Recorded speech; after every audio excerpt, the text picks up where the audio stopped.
Hey guys, welcome to another weekly focus. Hope you had a great week. And let's start with the trade recap. So let's do it real quick. Alright guys, so let's look at US30. So I had two positions. I had one on US30 and I had one on gold. And we'll just start with the US30 one. So right here.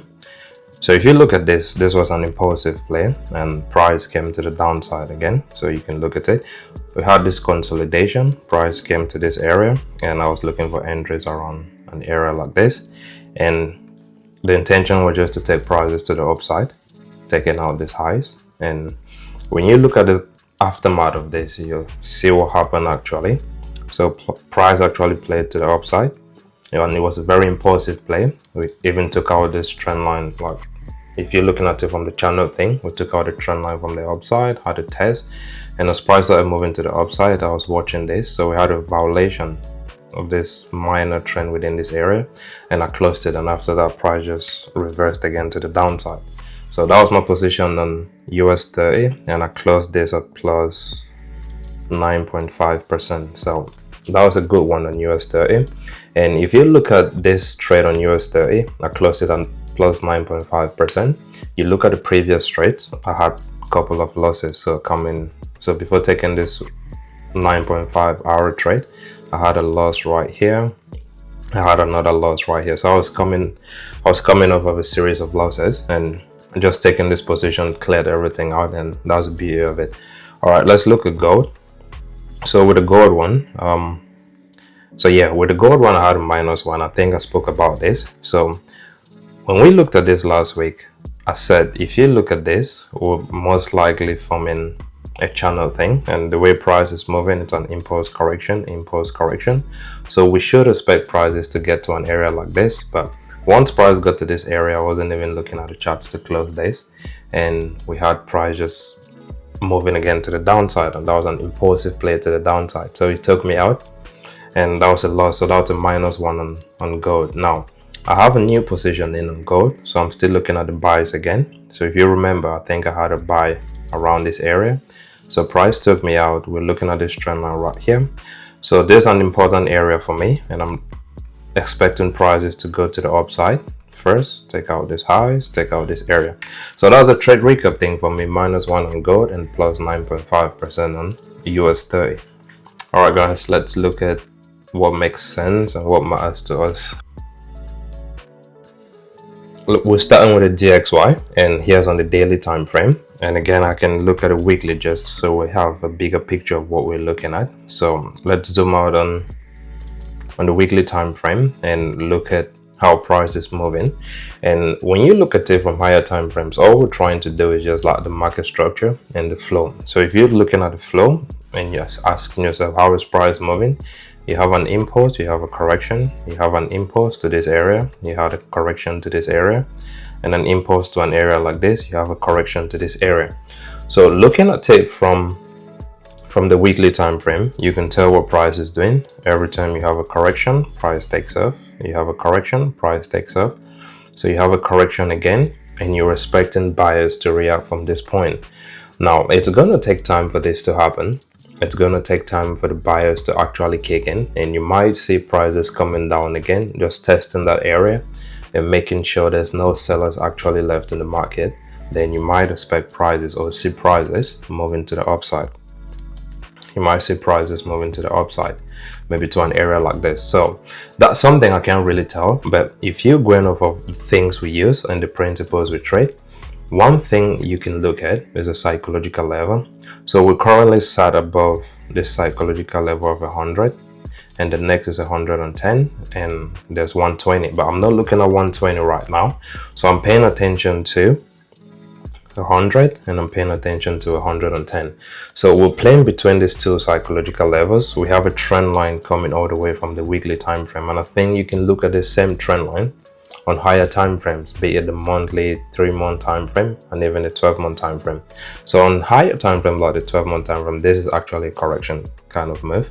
But on the weekly time frame, it's a very different structure you're looking at. You're looking at price going to the upside. So the bias on this is As price comes back to an area like this, you're looking for the pivot point, you look for those buys. Price comes back to an area like this, you're looking for the pivot points and you're looking for those buys. Price comes to an area like this, you're looking for the pivot points and you're looking for the buys. Now, point of interest for me, the first one is this psychological level right here of 110, and the next is just this highs right here.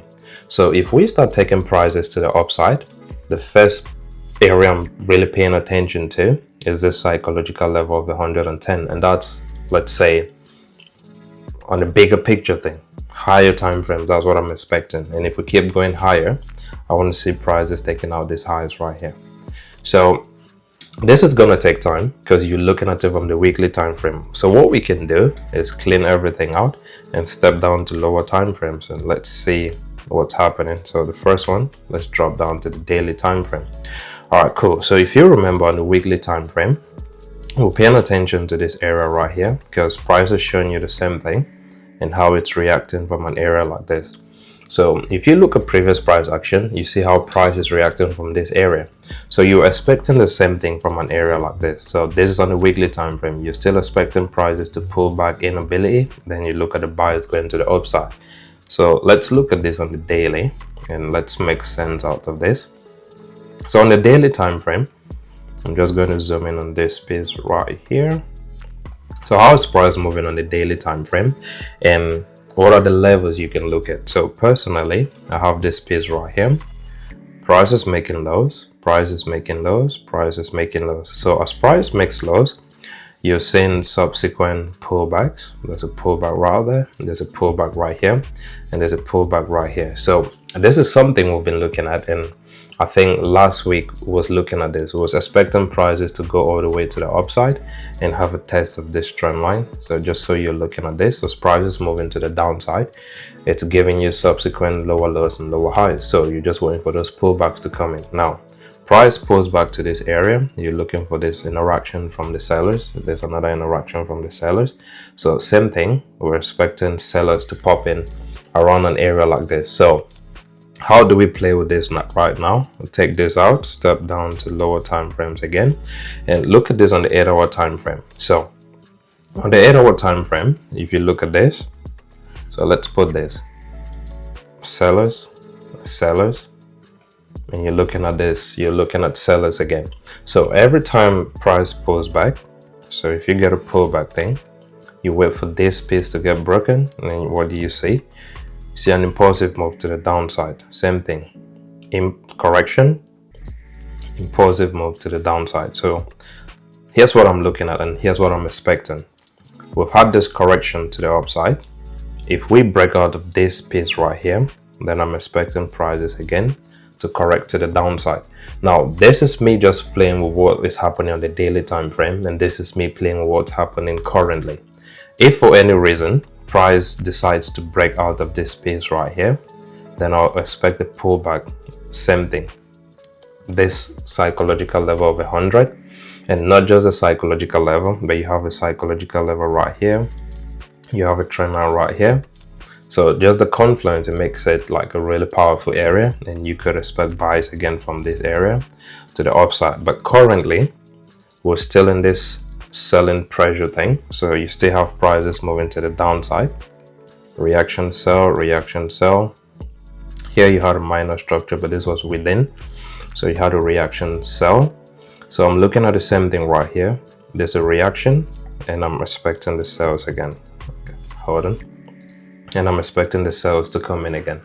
All right, so that's it on the 8-hour time frame. Now let's see maybe the 4-hour time frame, and let's see what the 4-hour time frame is telling us.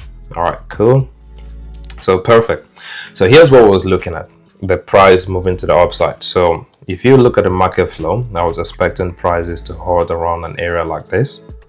I was expecting prices to hold around an area like this, but we just went through and we reacted from this trend line on higher time frames like the daily time frame, which is a downtrend we've been looking on the daily time frame.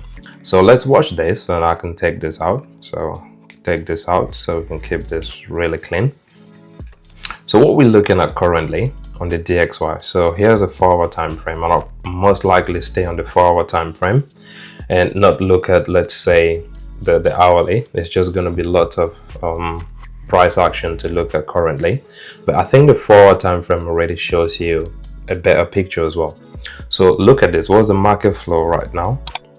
So if you look at the market flow, you have an impulsive move to the upside, then you get a correction.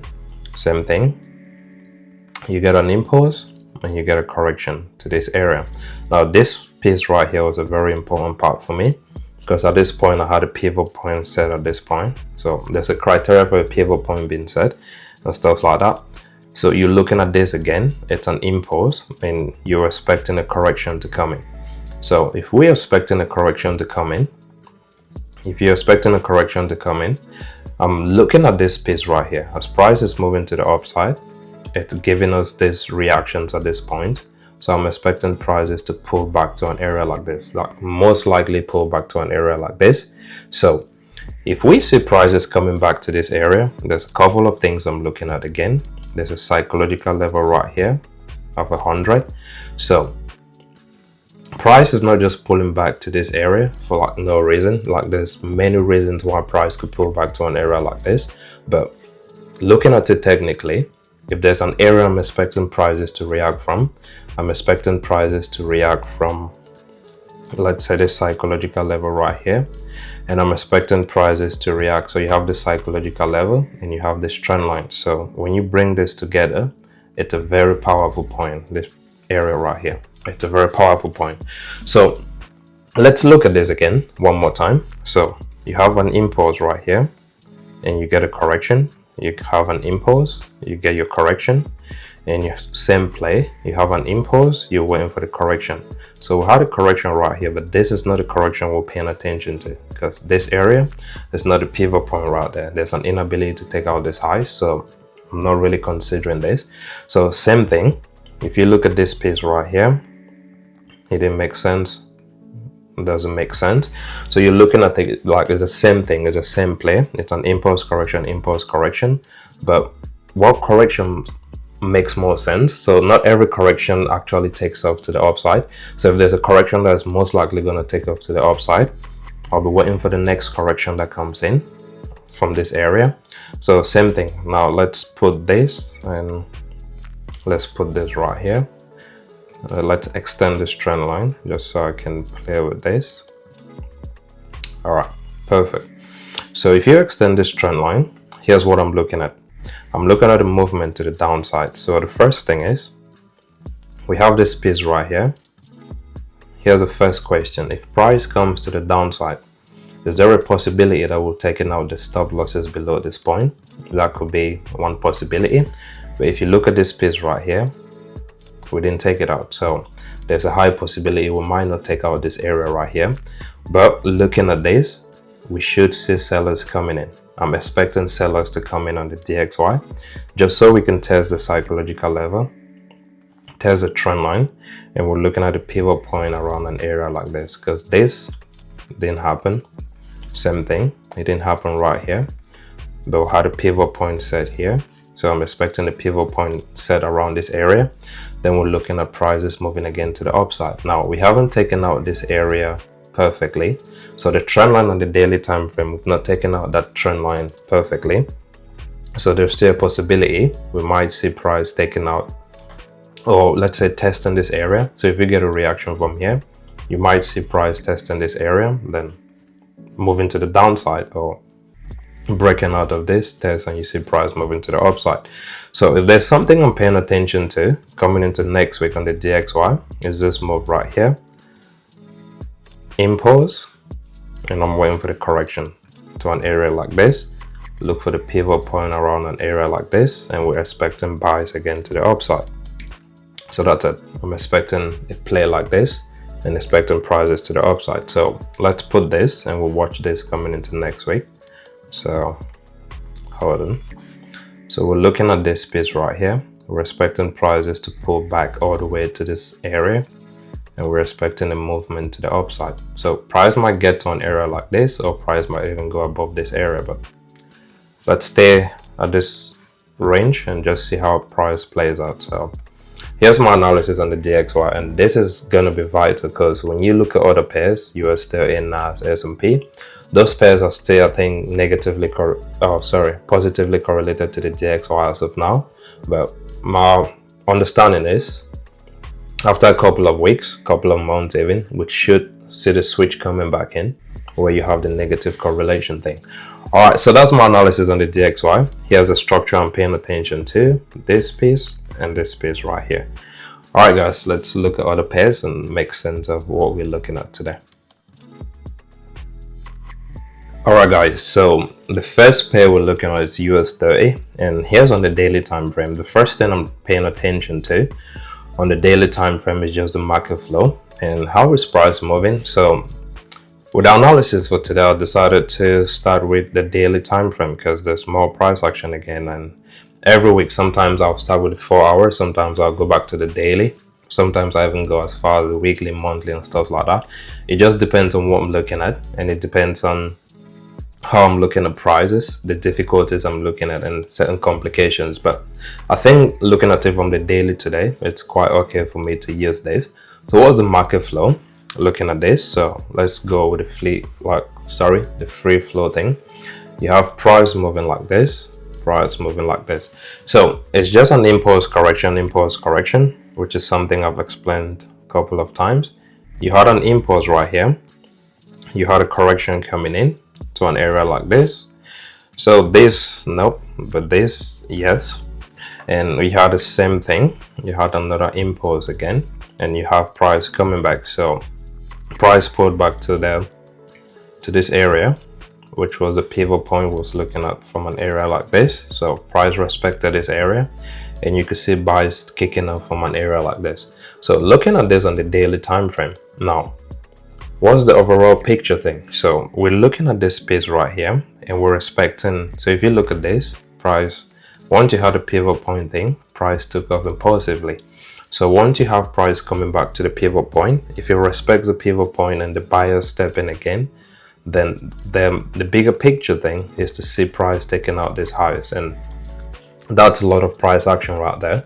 So looking at this again, from the bigger picture, we have to take out those highs around 45,000, 46,000, and it's something that's going to happen. It's going to take time, but it's going to happen. So this is what I'm looking at on the bigger picture thing. Daily time frame, weekly time frame, that's the flow I'm looking at right there. There's a flow thing I'm looking at. So I'm still expecting prices to move to the upside, take out those highs, but we need to look at a structure we can play with. So on the daily time frame, you've seen this coming down, correction thing, pull back, impulse, stop, and price is moving to the upside.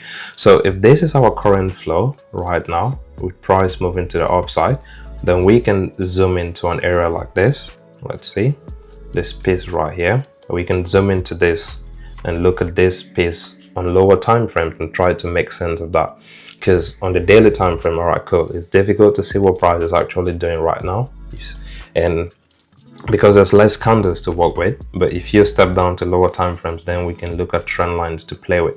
And just looking at this from the daily time frame and going off of the explanation I said already, we have this psychological level right here of 40,000.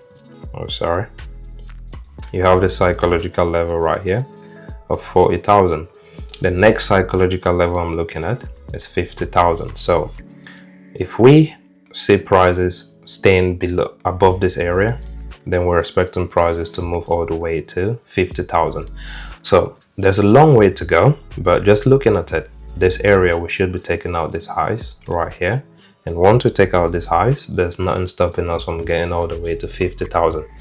After a correction, with the way indices play, once you have a deep correction like this, you're expecting prices to go all the way to the upside, making new highs and just giving you new structure highs and points we've not gotten to before. So that's something I'm expecting right there. So here's on the daily time frame. Let's step down to, let's say, the 8-hour time frame, and I just need a trend line I can work with. So previously I was looking at this piece right here and looking at this piece right here, but price is not playing with that structure. So here's what I'm looking at today. So I'm just going to zoom in on this, and here's on the 8-hour time frame. So if you look at the market flow right now, it's the same thing. It's an impulse, and what happens after that? It's a correction. Same thing, it's an impulse. What happens after that? It's a correction. So we're looking at the same thing right here. So the question is, if price has to move again to the upside, you've had another impulse thing right here, then you could expect the correction to come back to an area like this and for price to move again to the upside. But looking at the DXY, it might be a little bit tricky, because if the DXY starts selling again to the downside impulsively, you might see a break, you see a test, and you see prices coming back to this area, the psychological level of 40,000. So that's something I'm paying attention to. But because we haven't broken out of this trend line, I still have to look up my buyers and everything within this structure right here. So within this range. So this one playing with right here, you have sellers, you have buyers, and stuff like this. So I'm still going to play with this structure unless it gets broken, unless it gets violated. So let's look at this on the 4-hour time frame. So look at this piece on the 4-hour time frame. There's the same thing with what's looking on the 8-hour time frame. You have an impulse right there. You had a correction, price broke, you had sellers coming in. We've seen the same thing again. You get an impulsive move to the upside, then you get a correction to an area like this. So what I'm paying attention to is this move right here to the upside. So how is price going to react from an area like this? Are we expecting a pullback to this area? So if price comes back to an area like this, then I'm expecting prices now to move to the upside. So that's something I'm looking at. And provided this doesn't get violated, because if this violates at this point, then I'm expecting a push, and I'm expecting prices to move to the downside, psychological level 40,000, and that's something I'm looking at. So we still have to play within the structure we're looking at, but if price starts moving to the downside, then it makes it really difficult. So on US30, let's see if I can step down to the hourly. So there's another minor structure thing I'm looking at on the hourly time frame. So let's zoom in right here and look at this. So if you look at this right here, you get an impulse again, and you get a correction to this area. So I'm looking at this piece, it's an impulse, and price is coming back to this area. So I think price is going to use this, and unless we get a violation thing, so we should expect this reaction. We're expecting a reaction here, expecting a reaction here, and for prices to keep moving to the upside. Currently on US30, I don't think I'm really going to pay attention to this. First, I don't like the price action at this point. If we had price coming back to an area like this, an inability, then I look for the buys. But within this minor structure, I don't think I'm going to look at this right now. And again, if price says, all right, cool, we're playing within this structure right here, and we're moving to the upside, then this could be the impulse, the correction, impulse, correction. So it's not a bad one. So we could look for this inability at this point and see if we can take prices again to the upside. But that means I have to look at lower time frames, and that's something I don't like doing, looking at the lower time frames all the way to like the 50-minute or maybe 5-minute time frame. It's just too noisy on those time frames. And again, you can look at it. So every now and then I step down to the 15 and the 5-minute time frame. So let's look at this on the hourly time frame. So currently, if you look at the market flow on the hourly time frame, it tells you it's an impulse right there, and it's a correction. It's an impulse, it's a correction. So yeah, you can step down to lower time frames and play within the structure. So as prices moving to the upside, you're looking at this point of interaction right here, right here. So same thing, you could look for buys off of this area if you see those difficulties, but at the same time, you need to pay attention to what's happening on the DXY. Because if this guy has to pull back, to an area like this, then you need to be a little bit careful, because taking those buys off of US30 around an area like this, you could see this break into the downside. And the only reason you can take this buys and hold through is if the DXY and the indices now switches to the negative correlation thing, where the DXY starts selling and you see this guy's moving to the upside. But currently, because they're still positively correlated, I think it's very difficult taking those buys if the DXY is going to sell. So personally, I'll wait until what the DXY is trying to do, and I'll go off of that. And if US30 sells, all right, cool. If it buys, I'll wait and see if there's a possible let's say second attempt or you look for a better entry and look for the buys again. But according to the market flow thing, here's a market flow right there. So you could play within this structure, and I'll stand aside and say, because with this one, it's not the best one for me. So there's a minor trend line right there. So I'm looking at this space. So I'm looking at this space right here just to see how price is going to play, because if we break, then I'm looking at this area. If we stay within this, I'm looking at this area. So you might look at the 50-minute and the 5-minute time frame and get a good entry right there, and I'll look at it during the week and see if there's a good entry. But that's my analysis right there on US30.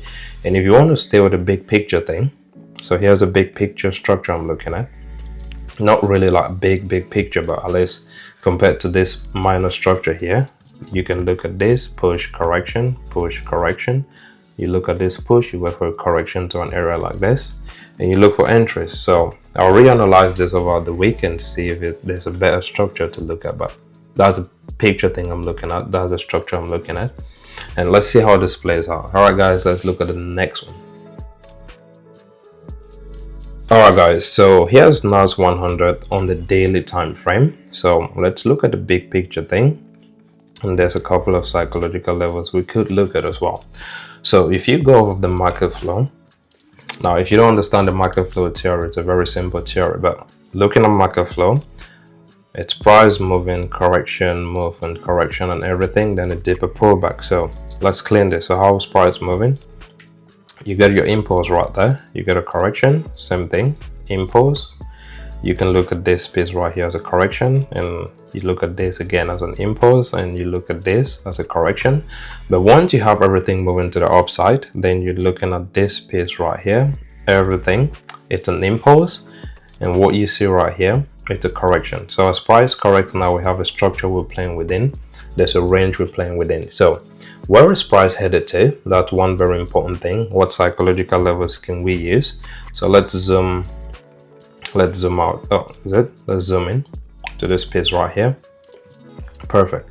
So a couple of psychological levels I'm looking at. So there's a psychological level here of 20,000 right here, and there's a psychological level here of 25,000. So here's a range we're playing between currently.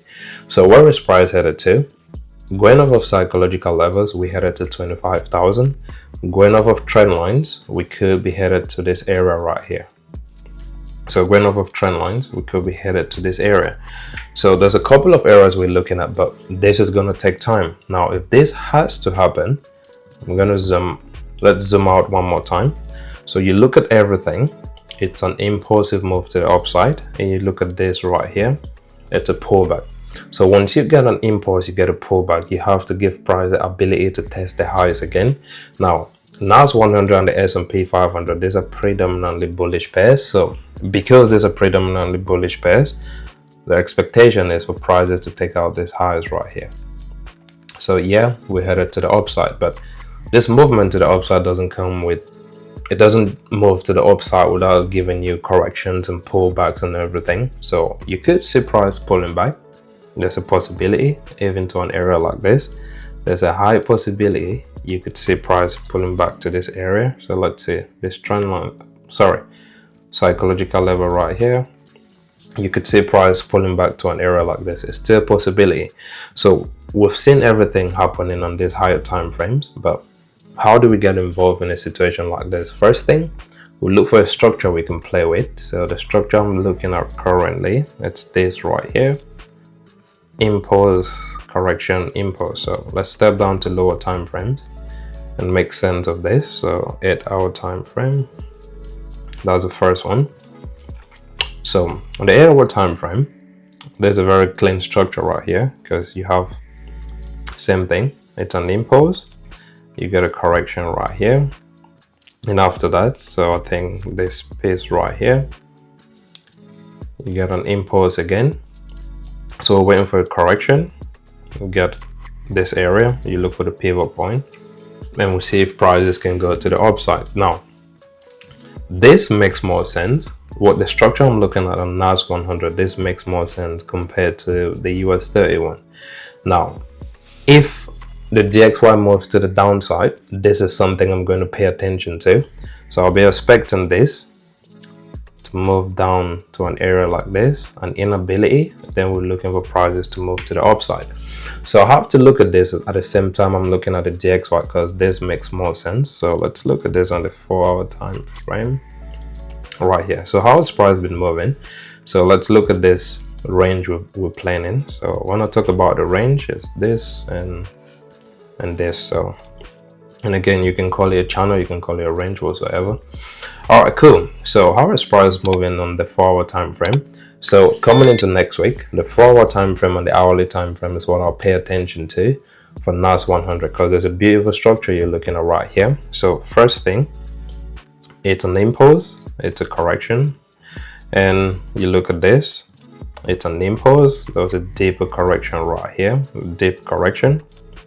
We're looking at this piece right here, price took off, so now this area starts getting respected. So looking at this, same thing, price gives you an impulse. So what you're expecting prices to pull back to an area like this, and you're looking at this piece right here, and you're expecting prices to move again to the upside. So that's my analysis on NAS100. Now you can step down to lower time frames and start looking at the minor structures up until the point where price breaks, violates, and starts moving to the downside, because there is within this area there's some kind of a consolidation happening right here, and you can look at it.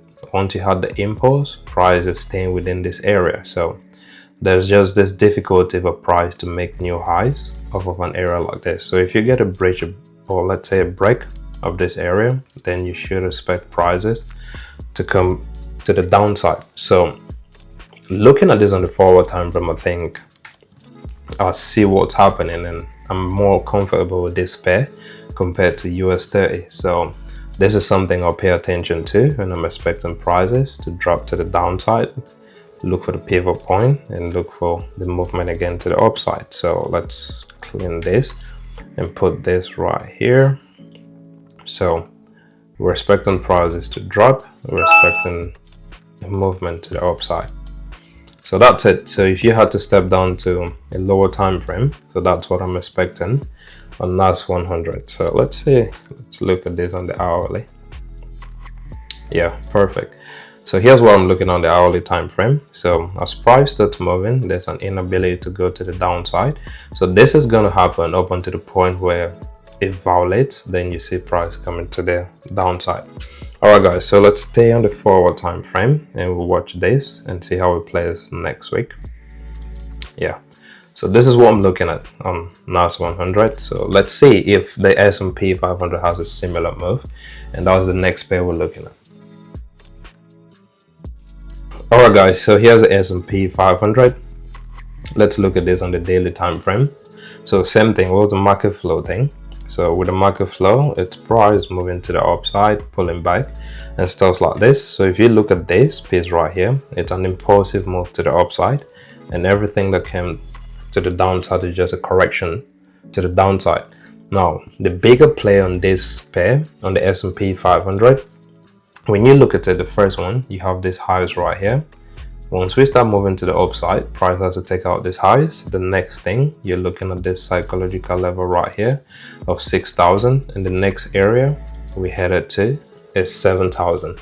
So looking at this from a bigger picture thing, you're looking at this interaction from here. You're expecting prices to interact from an area like this. You're expecting prices to move to the upside, pull back test, and you see price going to the upside. So it's a lot you can look at on this. It's a lot you can look at on these higher time frames, but now this is going to help you on higher time frames. At the same time, you need a structure you can play with. So if we take out this and step down to like the 8-hour time frame, I'm looking at this structure right here. So on the 8-hour time frame, that's the minor structure thing we're looking at. So how is price moving? This again, it's very important. We haven't broken out of this range we're playing with. So the only time I'll look for like impulsive sales to the downside is if we break out of this, we get a test, and then I'm expecting sales to come in. Now that's one possibility, but we're still playing within the structure. So let's look at this. And on the 8-hour time frame, again, the market flow thing, it's just price giving you an impulse, then you get a correction, you get a correction again, and this right here, you're looking at this space right here. Good. Price starts taking off from an area like this, it's respected. So let's see if price comes back to this area, we could see prices moving to the upside. So that's my belief, or that's my analysis right there. If we see prices coming back to an area like this, then we could see prices moving again to the upside. So this, we need to look at this on the 4-hour time frame. Cool. So on the 4-hour time frame, I have a different, or there's another structure I'm looking at. So this is slightly different from the 8-hour time frame one, because this I was looking on the 8-hour time frame and on the daily time frame. So on the 4-hour time frame, it's just slightly different, but it's the same thing, same principle and everything. So look at this, you get an impulse right here. After this impulse, what do you see? You see price struggling within an area like this, then comes the correction thing, and as price takes off, you're looking at your pivot points getting respected. So what we're expecting right now, it's price moving again to the upside. You're looking at everything happening right now. It's a correction thing, or just this difficulty for prices to move to the upside. Now, price can normally continue its movement like this and just respects this pace right here and keep going to the upside. So that's a possibility, but looking at previous price action, you have an impulse, you have this difficulty right here, and you have price correcting to the downside. So same thing, we have an impulse, we're looking at this difficulty right here, and we're expecting prices to come back to an area like this, so we can take buys again to the upside. So if the DXY has to sell, and if I'm correct that the DXY and these pairs are still positively correlated, then we should expect this pairs to have, let's say, another sell-off again to the downside. So we should expect prices to come back to an area like this, pivot point respected, and then we're expecting prices to move again to the upside.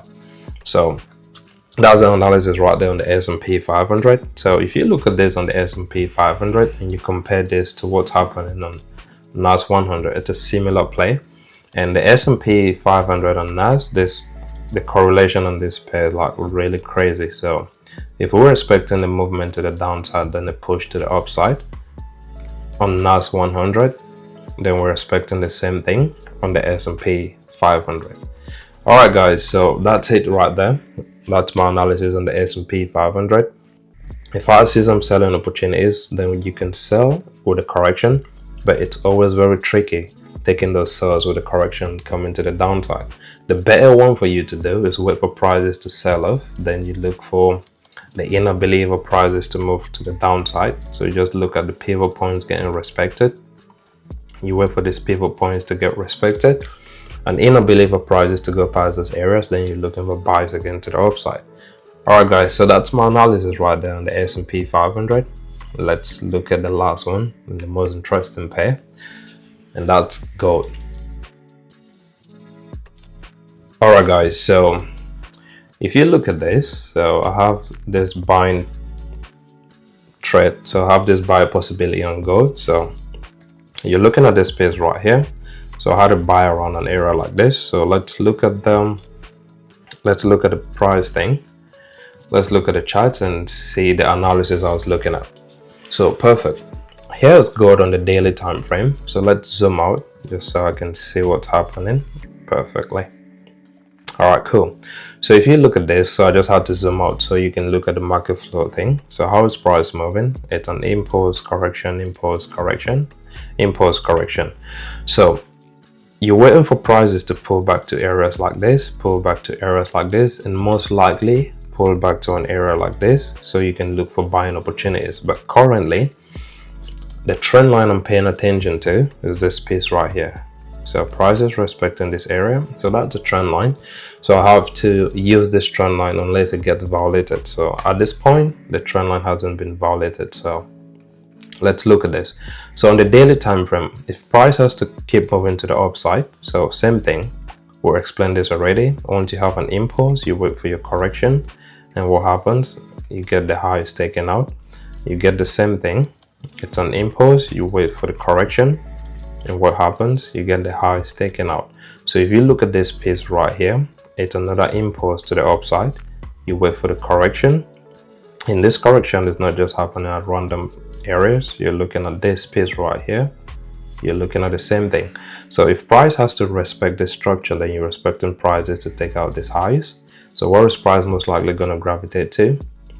We're looking at the next psychological level right here, 40,000, and we're coming off of 4,000, and we're coming off of 3,000. So that's what I'm looking at, just going off of the structure. Now it's a very simple play. It's an impulse correction. So if I'm correct, then price should keep moving to the upside. And again, if the DXY has to sell,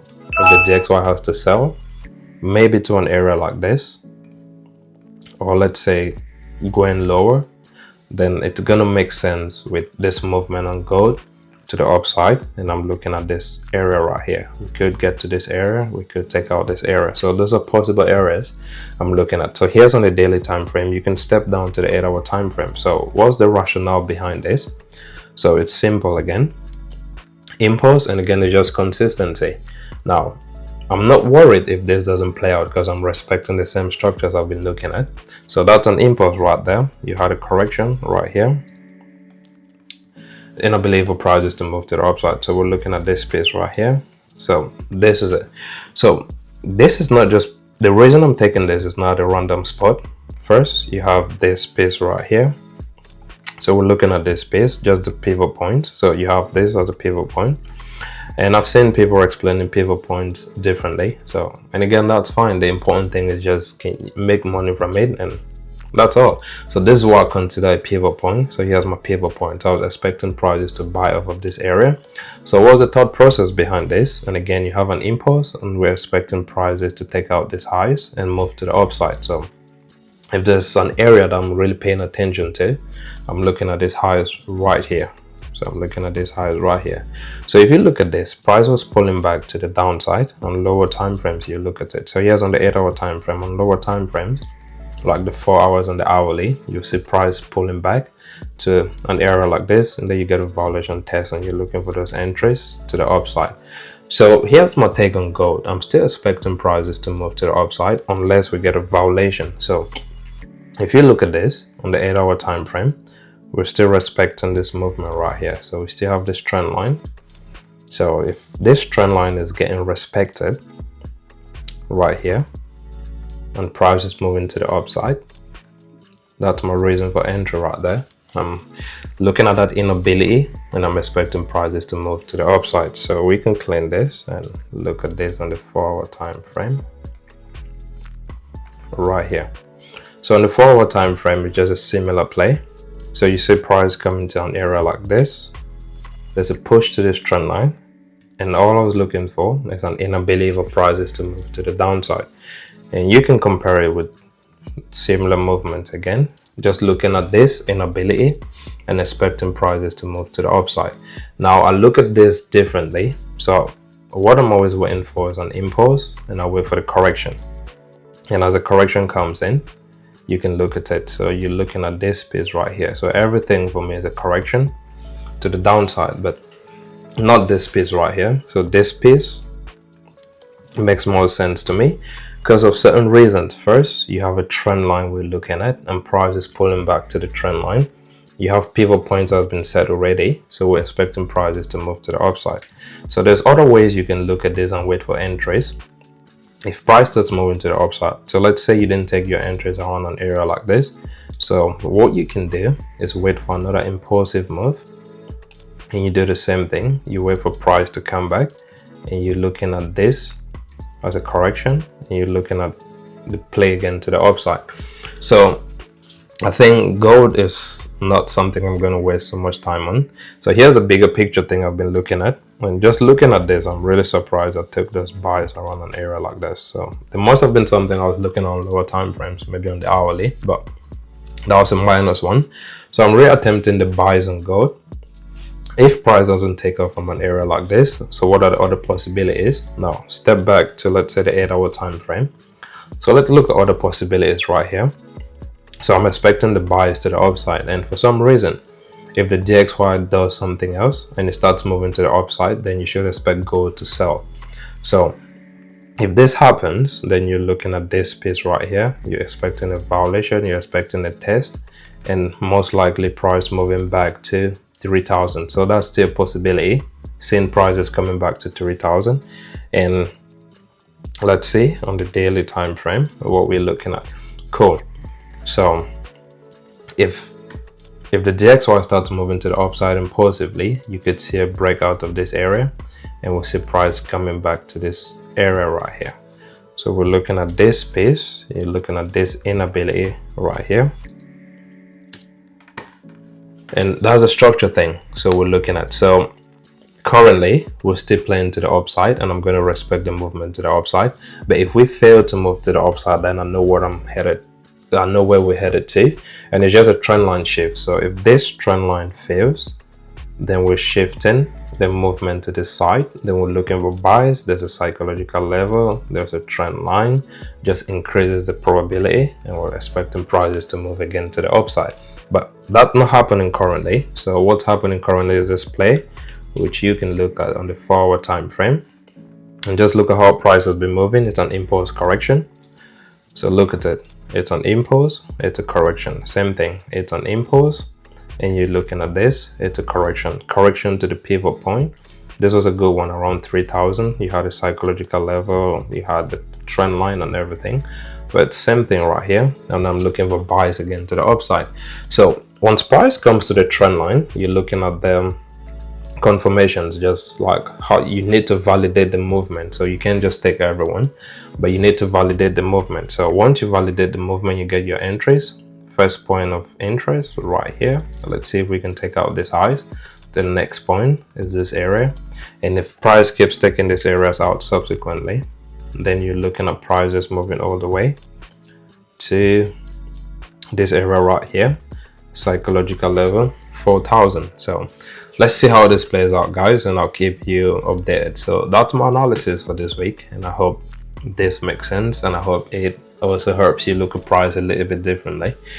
And if this helps you, don't forget, just watch the other videos and use the comment section and tell me what you learned as well. If there's anything you can take from this, be patient with everything you do, trade consistently, and I'll see you during the next one.